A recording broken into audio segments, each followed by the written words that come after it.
Hi guys, this is a follow-up to the MS23B, the Lesbox mod that I did a while back. A viewer just pointed out an error to me yesterday, which I hadn't spotted. I don't think it's had a huge effect on the performance, but an error nonetheless. So when I did this section here, the output, I added this 1 meg resistor on the wrong side of this 1K resistor, so I wired it so that the 1 meg resistor went up here and not here.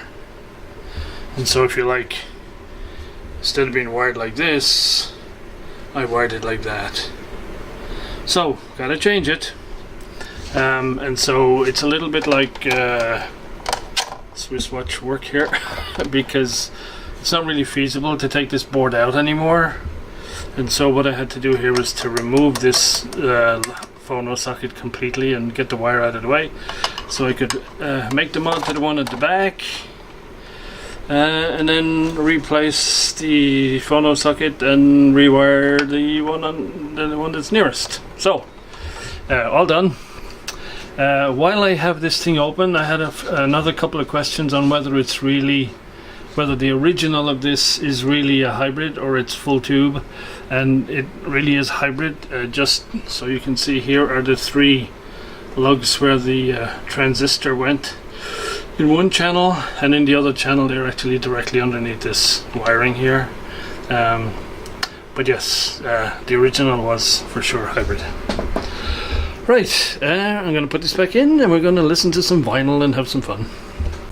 Okay guys, so here it is back in the system. Slight panic when I reinstalled it. I had no left channel. Turned out I dislodged one of the channel cables last time I plugged it into the when I plugged it into the audio, the selector box on the bottom there. Quick fix, and here we go. So yeah, incidentally, if you're looking for a good vinyl to test out your hi-fi, I highly recommend this one. Interstellar theme music. This has a huge variety of very low sounds all the way up to the thundering cathedral organ that features throughout. So if you like that sort of stuff, not only is it damn fine to listen to, it will definitely show up any shortcomings in your system. Anyway, I'm going to go back and listen to it some more. See you next time.